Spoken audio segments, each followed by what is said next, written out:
What's good? What's good? What's good?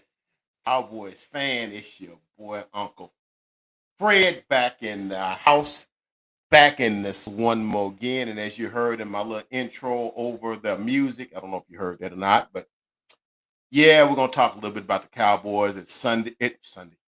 It is Friday night. It's about I don't know 12:45 or something like that. It's almost 1 o'clock. Well, you know, your boy worked late. So it's Friday night. I mean, if you ain't got a date or something tonight, shoot, why don't you hang tight with your boy Uncle Fred and let's talk some Cowboys, man. A lot done happened since I talked to you last. I think I was like a week and a half or so ago. We was talking about Marshawn Nealon, so that was a very heavy thing, and man, it's just a tough thing to have to deal with loss of a teammate, loss of a somebody you just saw play, and then in 2 days later he's no longer with us. So it's and I can just only imagine what's that like for the players and whatnot. But they had a week off. Came right at the beginning of a bye week. Came 2 weeks, 2 days after the last game over against the Cardinals, which was probably rock bottom because I really felt like they should have handled the Cardinals. Um, but they were not and did not play well. Offensive line didn't play well. Defensively didn't play well. Deron Bland, nobody played well in that game, right? So and they lost at 27-17. And then of course now it's interesting because um Nealon scored a touchdown in that game on a block punt, which we talked about. But anyway, so that was 2 days later. We know the story. I'm not gonna rehash that, but they had the rest of that week to deal with that, and luckily they didn't have to play a game that next Sunday because that would have been tough. So they had a week to kind of like do their thing, come back, kind of get their stuff together, let the leaders, Dak, Solomon Thomas, come in and kind of get the ship righted. Dak and Solomon Thomas did that, which was kind of interesting because they both are suicide and mental health awareness like foundations, and I just thought that was interesting that was not utilized. That happened, but we're not gonna get into that. But anywho, so they acquired Quentin Williams and Logan Wilson, um, and they had vigils and memorials and all that sort of stuff on that week. And then they had the game Monday night against the Raiders, which I was not sure what I was going to see. I'm going to be perfectly honest with you. Did not know what I was going to see. Drop my highlighter. Uh, did not know what I was going to see. Right? What kind of game was I going to see? Were they going to be overly emotional, or were they um going to like put all of that and play for Marshawn, which everybody had the shirts on and everything, and I thought Brian Schottenheimer, the coach, did a wonderful job. Everybody ready to play. I thought he led them very well. And all I saw, the press conferences I saw him after the game, I thought he did a wonderful job. And I saw the little pregame speech that Dak had gave, and he said, "Look, man, let's leave it all out there, man. That's just, we playing for our brothers." And I thought that was a reel that said, "This don't give you chills. I don't know what doesn't, what will." But um, so anyway, they played the game, and let me tell you something, man. Now, you know me, I always try to be level headed, man. I don't like run with stuff with the Cowboys like a lot of fans do. I try to, because I've been watching this thing a long time, long before Jerry bought the team, long before that. I go all the way back to the '70s, so I done seen a lot of good things, a lot of bad things. I done seen a lot of things that look like a sure thing and they come to nothing, and I seen a lot of things that started didn't seem like nothing and ended up becoming something. So I've seen a lot of things. Okay, so uh, that Monday night game didn't start off well because first of all, CD and George Pickens were not starting. What the heck was that about? So now we found out that they were at some sort of Red Ridge or something casino or something's about 8 miles from where, and there was some other things they found. They saw CD throwing up or something. That was proven to be false or whatever. But whatever it was, they missed something, and I applaud Jerry for not wanting to spill the Kool-Aid when he was talking on 105.3 The Fan, because usually he wanna be like, have everybody gathered around him while he telling stories and everything. So and I thought it was good that he didn't like try to do that because Brian Schottenheimer didn't want to tell anybody about what had happened.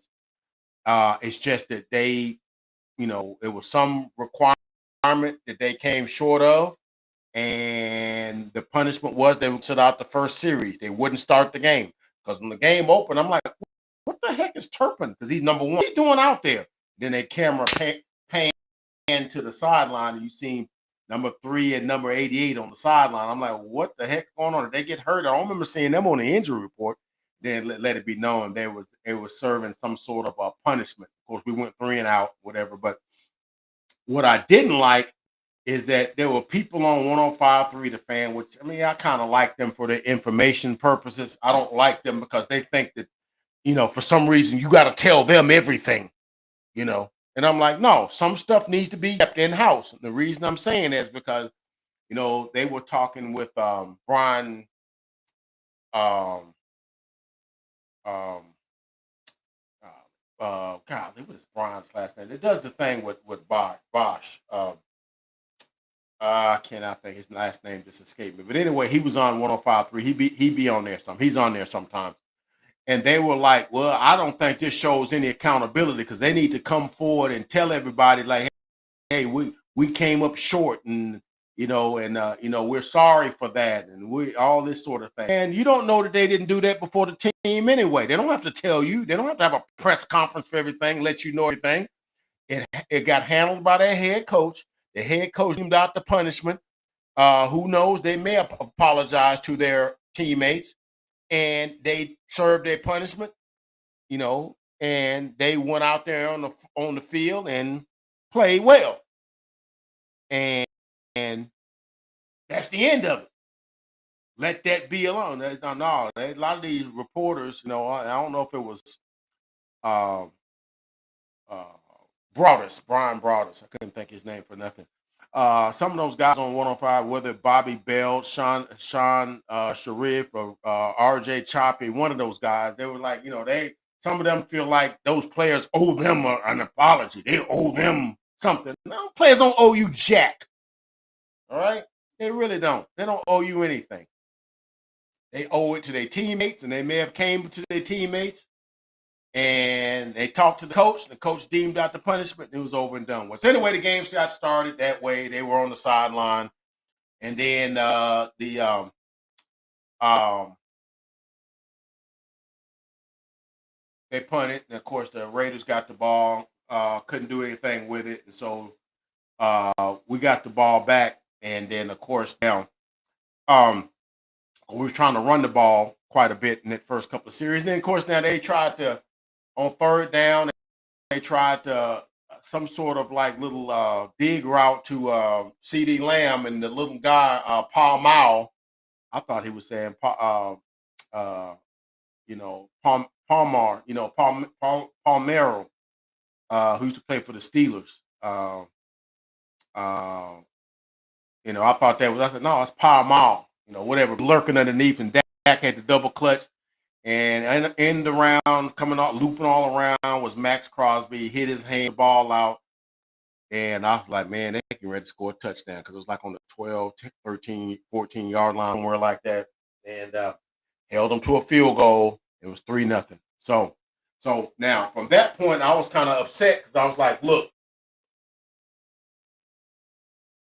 because I had been critical of the Cowboys in that, there's a certain hierarchy in the Cowboys way of doing things. I know I'm kind of rambling a little bit, but That's okay.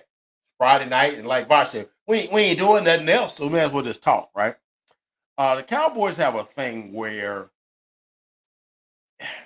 it's like there's sort of like a, and I got the idea. I didn't never really thought of this until Boss Cowboy or Boss Show Me, what he goes by now, came up with this, and he says, the Cowboys look at outside players like bastards, parentless children, that you adopted, whatever, and they look at their drafted players as like legitimate children, like and like if something was to happen to the parents, the adopted kids might would get left out. They don't get all the stuff that they, whatever. So it's like I'm like, really? He said, yeah, they, um, they always look to give every opportunity to the person, to the team, to the teammate that's the drafted player, and then more importantly, if they put money in their hand, right? So you can watch the Denver Broncos game and you see when, they Sertan went out and they brought in, I can't think of the kid's name, but it was a kid who hadn't played but a couple of games this year to guard George Pickens. And you still trying to force the ball to CD Lamb. And I think that we end up having to kick a field goal early on that because it got knocked away. And I'm like, man, I'm throwing that thing up to George Pickens because this one time starting guy, whatever, ain't gonna be able to cover George Pickens in the red zone. George Pickens is 6'3". He can jump out the gym and got ball skills, can track the ball. And when the ball's in the air, it's not a 50-50 ball. It's like a 70-30 his way ball, right? And they forced it to CD, and I'm like, and you've seen it in other games too, right? Now, what's interesting is that when you see in games when because CD missed 4 games. I'm gonna count the Bears game because he got hurt before he registered the stats. So he missed the Bears game, the Jets game, the Packers game, the Panthers game, and he came back against the Commanders, caught a 74-yard touchdown. Okay? Now, it was interesting that while CD was out, George got spammed. Did you not see him against the Packers in that game? He was everywhere. Caught 2 or 3 touchdown passes in that game. I can't remember how many it was, but he was all over. He caught every pass. Threw the one up along the sideline that I thought was a touchdown. And he went up, and the dude was all over him and caught that. He caught another one like that against the Commanders right before halftime. And But you saw that. But when CD comes, it's almost like, oh no, we got to shut that off, and then we got to spam CD, right? And I think that's the dumbest thing. That's the dumbest thing ever. Like, I don't give a damn how much money you make, how much whether you got drafted or whether I acquired you. We're trying to win football games, right? Stop playing with the the pecking order. There's no pecking order. Whoever gets the ball, or who's open, who has the favorable matchup, right? That grinds my gears, man. Throw the ball to, and I'm all over Dak on that because I'm like, dude, why are you up there trying to force feed CD Lamb? If you hicks on that and we lose the game, who you think they're coming after? And the front office will let them come after you too. They're not standing up for you. So throw the ball to who's open and tell them to go jump in the lake. I'm throwing to who's open. I don't give a dadgum. And of course, they want to try to keep Pickens' money down too, because he's on his way to a 100-catch season. He got like 60 catches. I think it's like he got 58 catches, I think, for like 908 yards and like 8 touchdowns or something like that. 7 touchdowns, 8 touchdowns. So he's probably going to have a 1,500-yard season and like 15, 14, 15 touchdowns.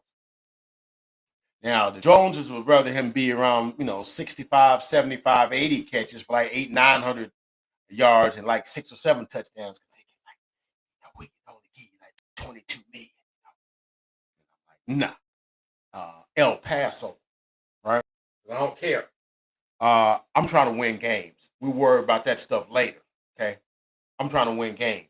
Okay. So after that turnover in the Raiders game, got the strip sack fumble. Next time we got the ball, it was almost like a switch got flipped in Dak's head. Like, okay, yeah, they kind of bracketing CD. Okay, now see, in past years, we have no other means of escape.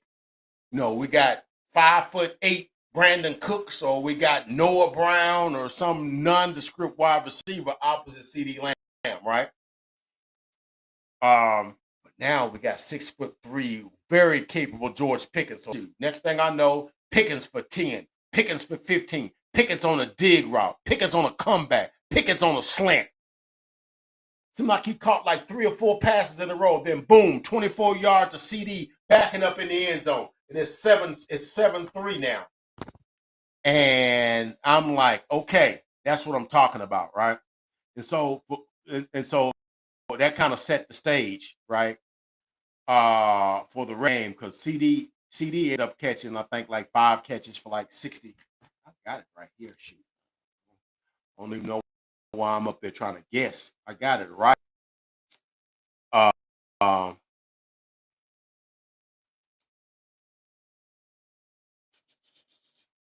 CD Lamb had CD Lamb had yeah, he had 5 catches for 66 yards, including a 23-yarder. He had 7 targets, 5 catches, 66 yards. Meanwhile, George Pickens had 9 catches, 144 yards, and a touchdown. And the touchdown, look, man, the NFL is so freaking dirty, man. They don't look. I was going to try to show you guys the video for that particular play where he caught a little dig route over the middle. And shout out to Lose Takes, content creator, because that's what I do now, man. I don't have nothing for ESPN. I don't, I'll watch a game on ESPN, eating the ball and stuff like that. But I don't watch them for content. I watch the content creators, be it Mike Fisher, Mark Holmes, Skywalker Steele, Bosh Lombardi, and Brian Broaddus from Crown Global, Cowboy Collective with Foots, Skywalker Steele, Law Nation, and John Machota. I watch that. Sometimes I watch uh, Triple Threat. I think it's called Cover 3. That's with Rome, J Tuck, and DMV. And sometimes they have guests on there, you know.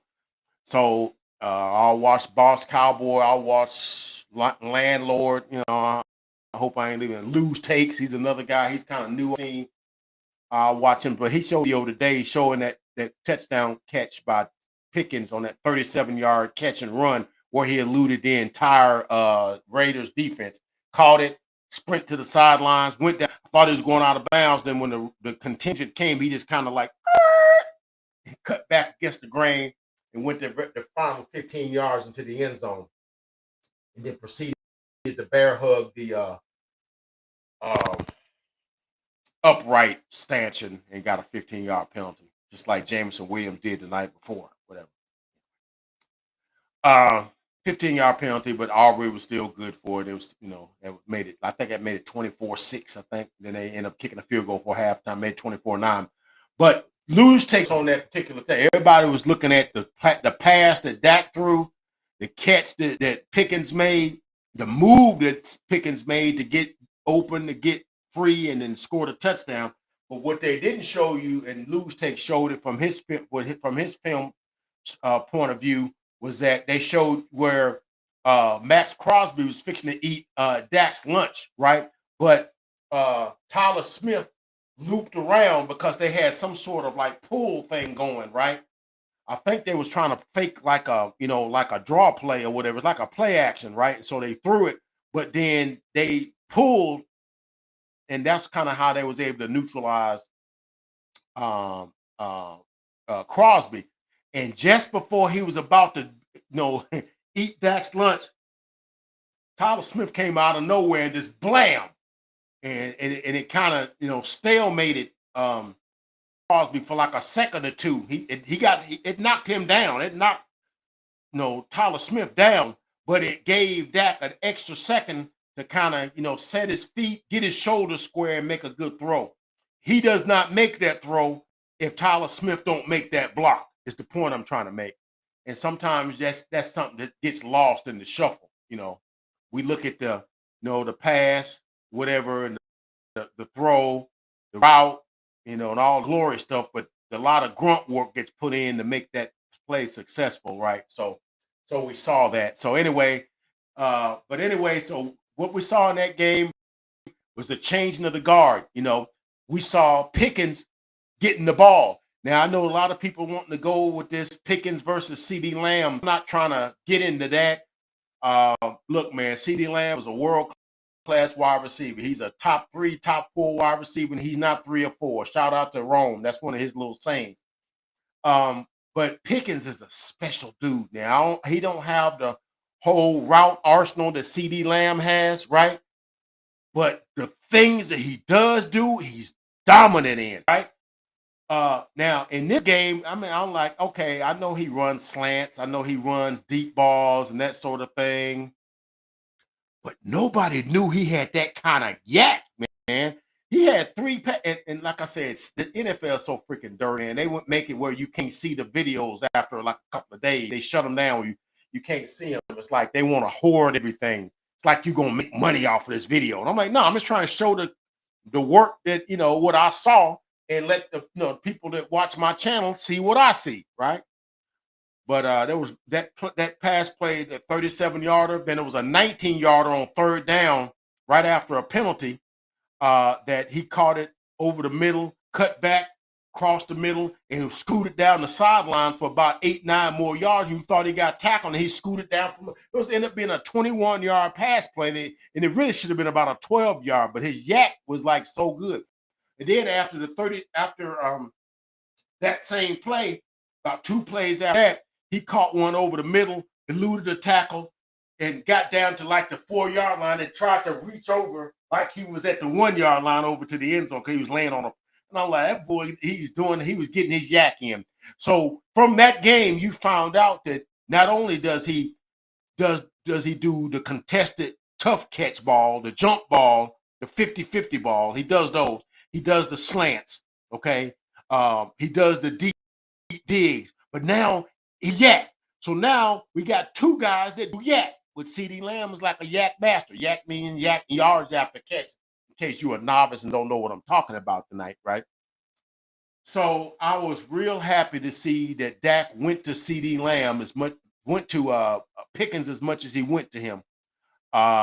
Because like I said, there's been times that the Cowboys like, no, we gonna, because it's like they're afraid for one of the outsiders of becoming a star. He might get the fan interest, and the fans may forget about our homegrown stars and stuff like that. But I mean, I think I may be embellishing that just a little bit, but there's something to that, um, because it's like like when we had like Amari Cooper, when we had Amari Cooper, you kind of had to spam him because who did you have on the other side? You didn't really have anybody the first couple of years. You had like Williams, a holdover from the Romo era. He had Terrence Williams.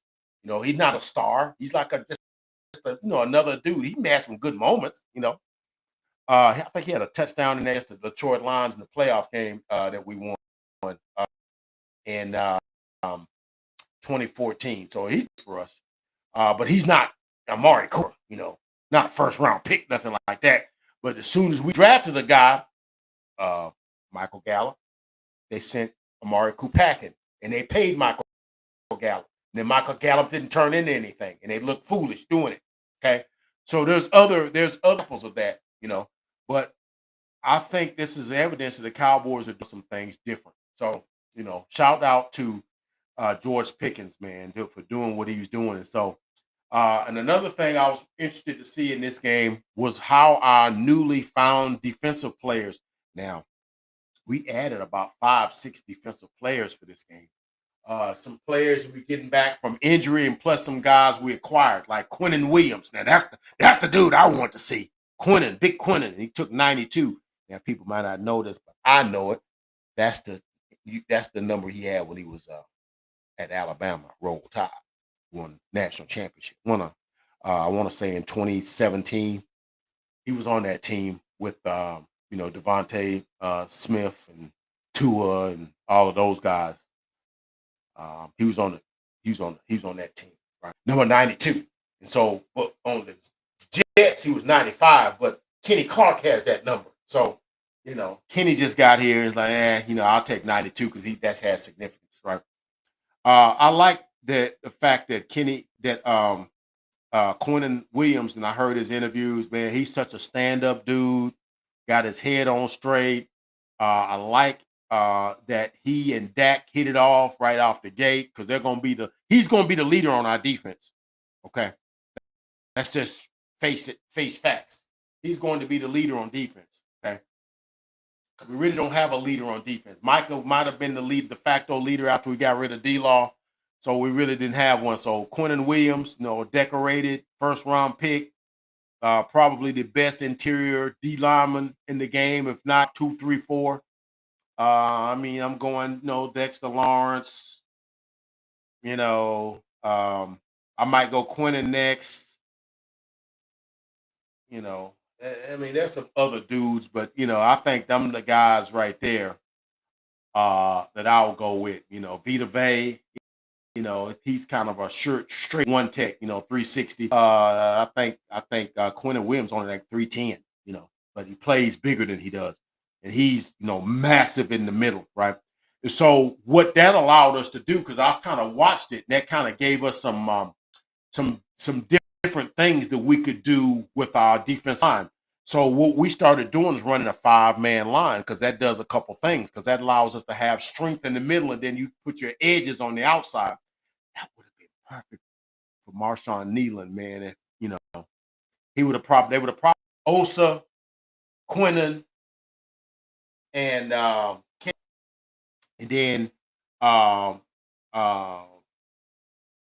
it would have been probably Marshawn Kneeland and probably Jadeveon Clowney. Okay.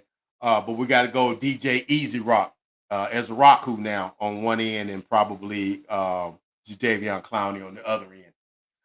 One thing I do like about what our defense has now is that we got depth at the defensive line position, right? Bunch of dudes, right? Because of the defensive tackle position, we got, those three I just mentioned. You got Jay Tuia, who he's a one tech, that we just drafted. He'll get some playing time. Solomon Thomas didn't even play. He's got a calf injury, right? He's a good run stopping defensive end, right? And then what's the kid we just got? God, cannot think of his name. The guy we just got back from the UFL. He's going to play Sunday. Okay. His name will come to me in a minute. So we got depth at the defense. And of course, now on the ends, we got James Houston, we got Dante Fowler, Perion Winfrey. That's his name, Perion Winfrey. We got Perion Winfrey, playing defensive tackle. We got Solomon Thomas playing defensive tackle, defensive end. You got, like I said, Quinnen Osa and Kenny Clark. Playing defense. And of course, in the ends, you got, like I said, Ezra Raku, James Houston, Dante Fowler. If it come down to it, Sam Williams, although I ain't really feeling Sam Williams right now, but whatever, so we got a very deep defensive line rotation right now. White Cotton got a lot of good guys he can rotate in and out. And isn't it good to get White Cotton? And then we get Quinnen Williams, who was his defensive line coach at the New York Jets, and he come on right here. He got an ally right in there, and he can plug and play him. That's some good stuff right there. Now, in addition to Quinnen Williams, we also got Logan Wilson, who's the linebacker that we end up getting from the Cincinnati Bengals, who's very smart, heady, good pass defending and run stopping linebacker, very smart and pretty much seen it all. Got like 12 interceptions as a linebacker, which is a lot for a linebacker. So it lets you know he's smart. He sees a lot of stuff. I saw him Monday. I didn't really see a whole lot, that stood out, but I know that they didn't run for a lot of yards. I saw that. Okay. But here's the two guys that came, and of course, now Quinnen Williams ended up with a sack and a half. and like 6 pressures. Okay. But what I also like about Quentin Williams is he opened up the floodgates for Osa. Osa got a sack. Should have had 2. But Gino was able to get the ball away. I thought that was a fumble, and that should have been a sack fumble, but they gave him an incomplete pass. Then Osa said, well, all righty then. I'm going to come back and blow my guy up and get a sack on the very next play. And that's what he did. Turned them over. And that's kind of how the game ended. So he ended up with like 8 pressures and a sack. I think Ezra Rocco, I think, had a sack. And I know that not Jadavion, but I know James Houston, I think, had a sack. I think we had like 4 sacks. Let's see, what I'm guessing for, and I got the stats right here. I got the stats right here. Right. All righty. Got them right here. All right. Defense. Here we go. All righty. Yeah, Quentin Williams had a sack and a half. James Houston had a sack. Kenny Clark had a sack. Ozo Digazua had a sack. Okay. We ended up with 4 sacks and a whole bunch of, I think we ended up with like 15 pressures or something like that, man. That's good stuff. That's real good stuff right there. So and so what I like about that is that what's not talked about is because it, when you got to do like Quentin Williams, it makes the offensive line have to make a decision. Like, you're not gonna be able to single block him. You're gonna have to double team him, and you can't double team everybody. Okay. Now, the problem that we were getting into with Kenny Clark and Oso Digazua, who, if you watch the Carolina Panther game, they was on the ground as much as they were up. They are not one techs. Kenny Clark was filling in as one tech. He's really a 3 tech. Osa is actually a small 1 tech, 3 tech. Kenny Clark's a 3 tech. Osa's a small 3 tech. He's like 280, and I think he's probably like 275 now. You know, you lose weight as the season go on. So yeah, them guys was throwing them around. So now you got Quentin Williams in there commanding a double team. You can't double team Osa. And Osa got pressures. He had 8 of them. He led us some pressures. Okay, because now you got to make a decision. See, that's the thing. What it's going to do for us is going to make teams have to game plan for him on the interior the same way teams had to game plan for us for Micah on the exterior. Okay? And that's going to open up guys on our interior to get sacks, get pressure, stop the run, and do all that sort of thing.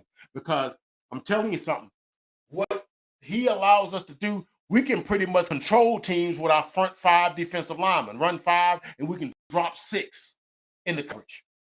Maybe use, oh yeah, another guy I want to tell you about. That daggum Demarion Overshown.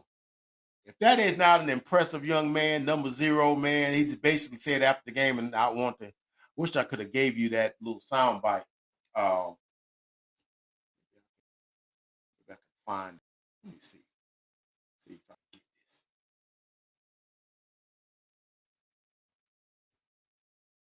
Yeah, Demarion Overshown, 349 days since he played.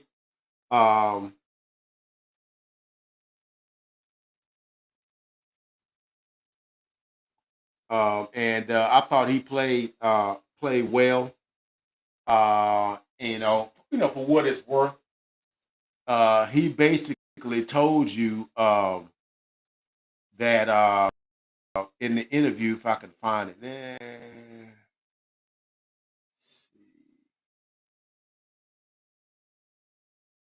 see. No, that's the wrong one.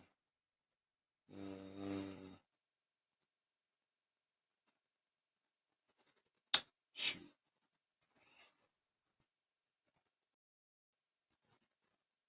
Let me see here.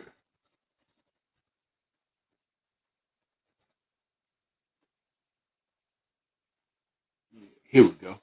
All right, here we go. Let's let me see if I can let me see if they'll let us have this. Sometimes, they be acting janky, man. Let me see. Do this.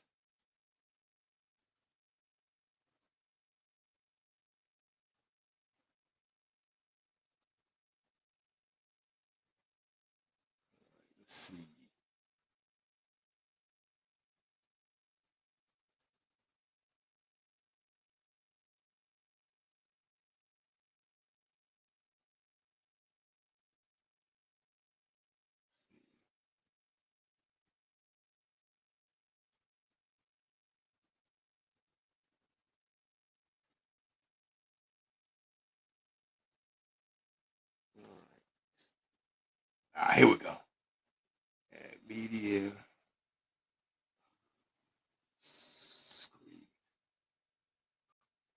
All right, here we go. All right. See if it's gonna let us have this, because sometimes they be doing janky stuff, man.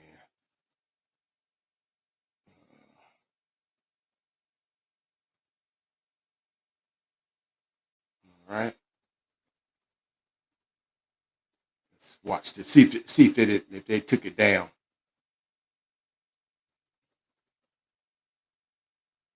Let's see here. Of course, it has to be a commercial. What's what's what's TV like without freaking commercials? I'm gonna roll that down, and yeah, here we go. All right, here we go.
All right.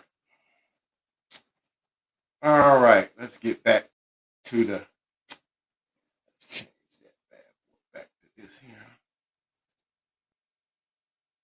Okay.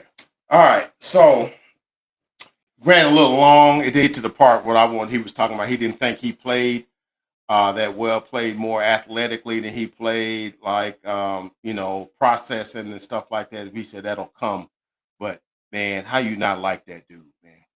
He just oozes enthusiasm. He just oozes that stuff, man. And you just can't. But him and Javon Revel, I want to call him Siobhan Revel. I just kind of like how that sounds. It just rolls off your tongue better. But I ain't changed that man's name. But he played. His the first night he played. He hadn't played in a year.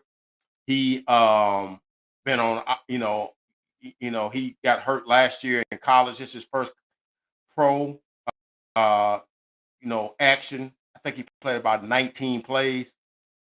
Um, he I think he did well. I think he had a couple of pass breakups. I think they were trying him on tight ends. I think it was either Michael Mayer or was it Brock Bowers.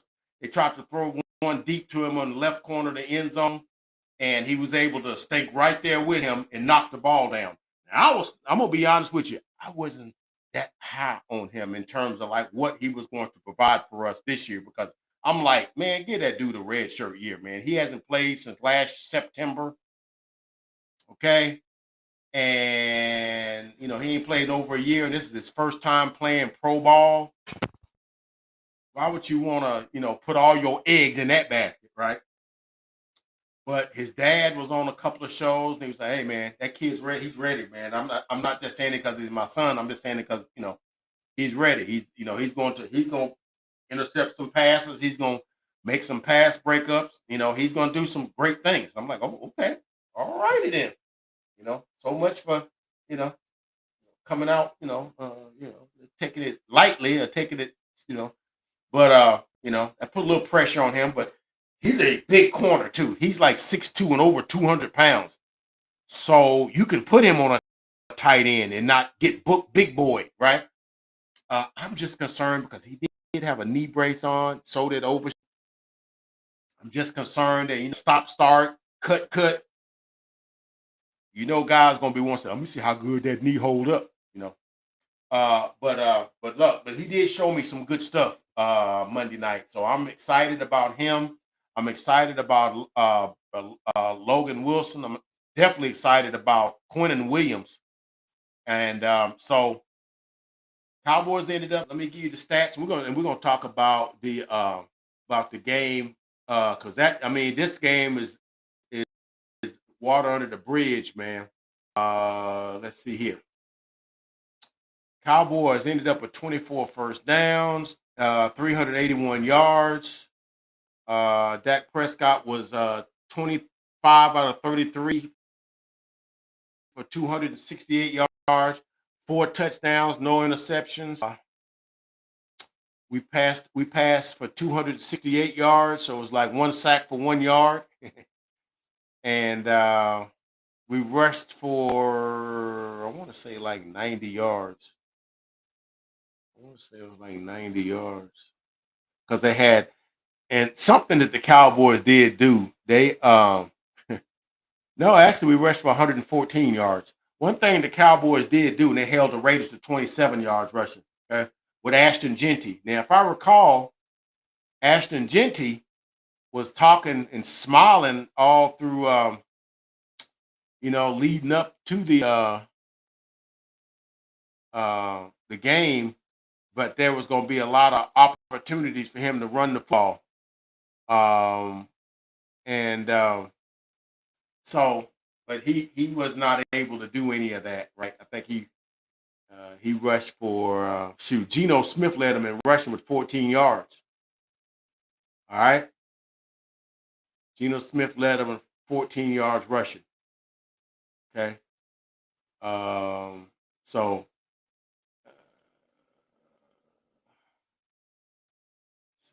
yeah, Ashton Genty, yeah, he rushed 6 times for 7 yards. Geno Smith rushed 4 times for 14 yards. They rushed for 27 yards on 12 carries. We rushed for 114 yards on 31 carries. So we had 31 passes and 33 uh, passes. 33 passes, 31 runs. That's pretty much balanced. Javonte Williams had 22 carries and 93 yards with a long of 16. Okay.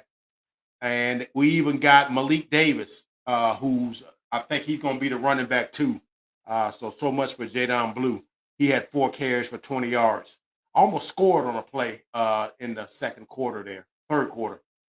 What the Cowboys did do, I thought was interesting, was that when they got the turnover on downs late in the game with about 2 minutes and like 40 seconds left in the game or something like that, they decided to kneel on the ball at the like 6-yard line. A lot of people they thought they should have tried to score because I mean they had to basically go through the 2-minute warning, and kneel. They kneeled like 4 times, and the Raiders didn't stop the clock, so I guess they was just trying to get out of there. But on the possession before, it should have been a 5-touchdown game for Dak Prescott. CeeDee Lamb dropped a touchdown pass on like a nice play fake. He was wide open, and he didn't catch it. I think Dak would have had a perfect passer rating had he had 5 touchdowns, no interceptions. But it'd been 30, 26 for 34, 5 touchdowns, no interceptions. And I think he might would have had a 158.3. But anyway, all in all, a good game. And of course, all the naysayers gonna say it was only the Raiders. They're a team that won 2 games. So all your wins come against none or zero or no win teams. Because beat the Giants, they didn't have any wins because we didn't have any either. That's fine. We ended up beating the Jets. They didn't have any wins. We only had one at the time. Tied the Packers. Lost to the Panthers. Ended up beating the Commanders. Actually had more wins than we did. They had 3. Still got 3. I think they were 3-3. We beat them and lost to the Broncos and the Cardinals. So we get it now to go play against. This is Eagles week, so it's Eagles. We got Eagles this week. Yeah, man. We know I hate them Eagles and the horse they rode up in here on. All right, I'm sick of them. All right, so we got to win this game. All right, it's Eagles week, so we got an opportunity now to prove that what happened on Monday night wasn't a fluke. We got the Eagles week. We know we don't like them. We don't fear them. They don't like us. All right. And so I think there's ease to us winning this game. So let's see here. I think we got we got some keys. All right. Oh yeah. One other thing I want to talk about the other game. Some other thing that I saw in the game, in addition to Quentin Williams, Logan Wilson, Overshown, I'm glad I wrote notes up here. Siobhan Ravel, the utilization of Hunter Lipke, they used him in run blocking, and they threw the ball to him a couple of times, leaking out of the backfield, and they had not been using him at all. So I don't know what happened there. It's like, hey, there's some usage there that could be had, or you just maybe want to get that on film to make people, cover that. I don't know. I don't know what the case is, but anywho, the counter lipping. But anyway, getting to these Eagles, right? It's Eagles week. Here are keys to victory. This is what I think. And we're gonna shut the video down. All right. I think number 1 is pass protection. I think the Eagles have a great defense. If you watch the game against the Green Bay Packers, I want to say that was last Monday night. They shut the Green Bay Packers down. They only scored with like 5 minutes to go in the game. 5 minutes and 49 seconds to go in the game. They scored their first points, and it was 10-7. Okay. but Green Bay been having problems moving the football. I think Jordan Love is regressing. I really think he is. And I thought the Eagles was able to stuff their run. Josh Jacobs wasn't able to get nothing going. And they was able to sack Jordan Love and get pressure on him and make errant throws. And they never really had a chance in that game, right? And then last week against the Detroit Lions, who I think is a premium offense. Of course, they didn't have Sam Loader, who's now we found out is out for the season. They held them to 9 points, a touchdown and a field goal. Jameson Williams did the same thing that Georgia did, climbed up on the uh, upright stanchion for the field goal, the uprights stanchion, and got a 15-yard unsportsmanlike conduct penalty, and they missed the extra point and got a field goal. But man, I'm gonna tell you something. Dan Campbell called a terrible game. I know Johnny Morton calls the game, is the offensive coordinator, but I think his decision to go for 5 fourth down tries, even in the red zone, even inside the 5-10 yard line, I think was malpractice. And I think with the game being as close as it was, and with the wins and everything being what they were in that game, if you watch the game, I think points was a premium. And I just don't think we'll make those mistakes. But I saw that they was able to heat Jared Goff up, sacked him a handful of times, was able to get their hands on balls and bat his balls down. I think Jordan Davis had a couple of those. One of them led to a pick early in the game, right? It led to a field goal. Um, but so I think the first key for us is pass protection. Now, and no, we got Quentin Williams. They went up and got Jordan Phillips, okay, and Jaden Phillips, and Jalen Phillips from the Dolphins, who's in the Vic Fangio system. He played for him for I think they may have drafted him in Miami. So of course the Eagles ended up getting him for a third round pick, and he is going to be a menace. I mean, you take an already good defense, and then of course you got N'Kobe Dean coming back. You got the newcomers, Jalix Hunt, and the kid from Alabama. His name escapes me right now, but they got. Then you just add Jalen Phillips to that, and it's like, man. So pass protection is going to be a premium. So it's going to be incumbent upon our offensive line, especially our tackles, Tyler Guyton and Terrence Steele. And maybe we got to help them, maybe some pulls or some things like we did against the Raiders to help us neutralize Max Crosby. Might have to utilize some of that stuff. But I feel like if we can get pass protection, I feel like we can exploit that deep because I don't think they got. And I know Quinton Mitchell's supposed to be a corner, but man, if we can get pass protection, I think George and CD can eat on them, man. So it's just a couple. But if they can get in Dak's face, make him hurry, make him come off his first read, and then they right there on top of him to sack him and make him throw it in the ground, and whatever. I think it could be ugly. But if we can get pass protection, okay. And if we can run the ball some, because I think, man, our interior three with Tyler Cooper BB and Tyler Booker, I think we can run the ball on anybody with that middle three. Okay. I just think we can. I mean, maybe I'm just arrogant. I think we can run it on anybody with our middle three. Um, So if we can get pass protection and run some, I think we'll be fine because I think the running will keep them at bay so they can't just tee off after us, right? So pass protection and offensive line play, which means running and passing protection. Okay. Number two, controlling the Eagles' run and getting adequate pass rush with our front five. What I mean by that is like what I was talking about with the Raiders game. Quentin Williams is the key because I feel like he's going to occupy 2 blockers, which will allow Osa and Kenny Clark to roam free, and we'll only have one, and they can shed blockers and get to the ball carrier, shed blockers and get to Jalen. Okay, and then you will have Easy Rock on one side and um, Jadeveon Clowney on the other side. Okay. And what I would like to do, if we can control that front with those five, that means we can drop 5, 6 in the coverage and have Demario Overshown kind of shadowing Jalen Hurts.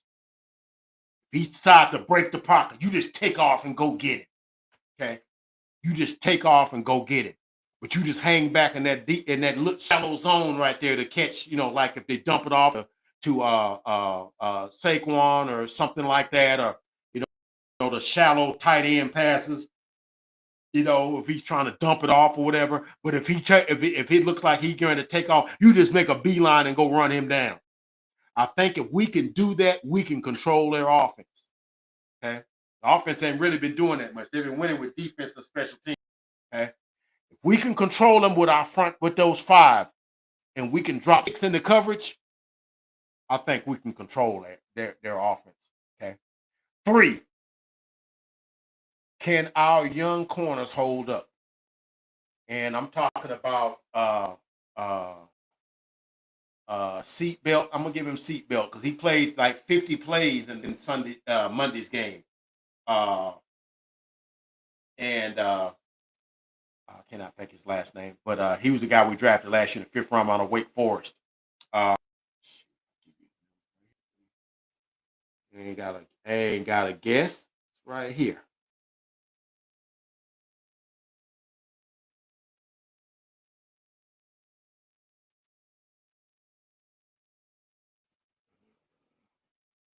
Yeah, here it is. Kalen Carson. That's his name. Kalen Carson and Siobhan Ravel. Okay. Now I'm thinking they're gonna have Deron playing a little slot. Maybe Reddy Richards probably playing a little slot. You can get Quizzy Bridges off my team. And you can get Kyer Elam off my team. Okay. Now I know Diggs has still got another week to play before he could come back before with his whatever he got. They put him on IR. He got a concussion or some incident happened at home that everybody's mum about. I don't know, man. I don't know. But if our young corners can hold up, man, I think that's a key right there, and not get worked over. Not corners get worked over, man. I think they'll get worked over if we can't get pass rush. If we can't get pass rush, Jalen can sit back there and pat the ball. Yeah, we ain't got a shot. So I'm just hoping Quentin Williams can push that pocket back now to our advantage. They're gonna be without Lane Johnson, who's got a Liz Frank injury. Okay. And they may be without Cam Jurgens. He's got a concussion. Usually he played last week. Usually you got to sit out a game and you're in concussion protocol, or you question for CJ Stroud that missed 3 games in concussion protocol. He didn't play last night with the against the Buffalo Bills, and they still beat the Bills. But yeah, so you're gonna maybe have a backup center, and that right tackle is gonna be Fred Johnson. Johnson is food. Okay, I think he's gonna get had. All right. Now, if we can get pass rush up the middle against that backup center with Quinnen, I think we can cave his pocket in, and we can make Jalen have to look and kind of search for somebody to throw the ball to. Okay. And if we can control Saquon with that 5, in other words, he don't break no long runs and keep them, keep him, within, 4 or 5 yards on a rush, no more than that. And we force them into some 3rd and 5 or more. I think we'll be fine. But if our young corners can hold up, I think that's going to be key. All right. And then number 4, which I think it should be number 2, no, absolutely, unequivocally, no freaking turnovers, no fumbles in the kicking game. No, I'm talking to you, Turpin. We're not fumbling the football on the kickoffs or punts. That ball security is of the utmost. If you got to take the sack, hang on to the football. We're not throwing in the double coverage. Now, we'll throw some jump balls along the sideline because I think Pickens can go get them, but we're not throwing stuff into the field where Zach Bond can bait you into throwing. lurks back in the coverage because he's good for that kind of stuff. All right. So let's be real careful. No turnover. So I know if we can check those 4 checks off the box, I think we can come away with a victory.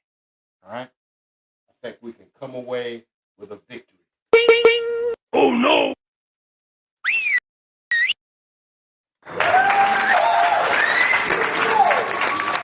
Yeah, that's what I was looking for. Hit the wrong button. So if we can come away with a victory, I'm gonna tell you something. We come through with a victory on Sunday.